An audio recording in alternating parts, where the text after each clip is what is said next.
Hello hi friends, welcome back to my channel. So ఈరోజు అయితే తొలి ఏకాదశి. సో అందరికీ తొలి ఏకాదశి శుభాకాంక్షలు అండి. సో తొలి ఏకాదశి అయితే మీరు ఎలా జరుపుకుంటారు? సో మేమైతే తొలి ఏకాదశి పిండి వంటలతోనైతే జరుపుకుంటాము. ఈరోజు చాలామంది ఫాస్టింగ్ ఉంటారు అండ్ ఫాస్టింగ్ ఉండేసి జాగారాలు కూడా చేస్తూ ఉంటారు. ఈరోజు అయితే ఏకాదశిని శయన ఏకాదశి అని కూడా అంటారు.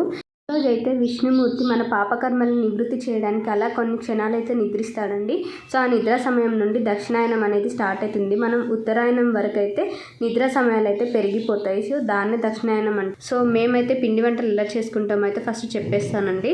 సో దానికోసం అయితే ఉల్లిగడ్డలు అండ్ ధనియాలు అయితే కచ్చపచ్చగా దంపేసుకొని ఒక బేషన్లో అయితే వేసేసుకోవాలి. దాంట్లోకి నువ్వులు, శనగపప్పు, కరివేపాకు అయితే వేసేసుకోవాలి. సరిపడ ఉప్పు, కారం అండ్ మనము 2 or 3 kgs పిండి అయితే వేసేసుకోవాలండి. అది వేసేసుకొని మంచిగా సాఫ్ట్ డఫ్ లాగా అయ్యేలాగా కొంచెం అయితే డ్రైగా ఉండేలాగా అయితే కలిపేసుకోవాలి. అలా కలిపేసేసుకొని అయితే మేమైతే ఒక బేసన్లో పెట్టేసుకున్నామండి.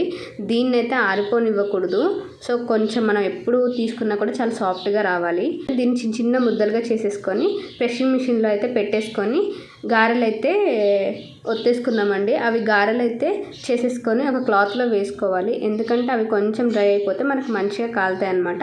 అలా కొన్ని గారెలు అయితే చేసేసుకొని ఇలా ఒక క్లాత్ మీద అయితే అన్నీ పెట్టేసుకోవాలి. అలా పెట్టుకున్నాక స్టవ్ వెలిగించేసి దాని మీద మూకుడు పెట్టేసేసి దానికైతే ఒక 2 liters or 3 liters అయితే ఆయిల్ పోసేసేయాలి ఈ క్వాంటిటీకి. అలా పోసేసేసి వాటిలో ఈ గారెలు అయితే వేసేసేసి మంచిగా బ్రౌన్ కలర్ వచ్చేలాగా అయితే కాల్చాలి. కంప్లీట్ బ్రౌన్ రాకూడదు, లైట్ గోల్డెన్ రావాలి.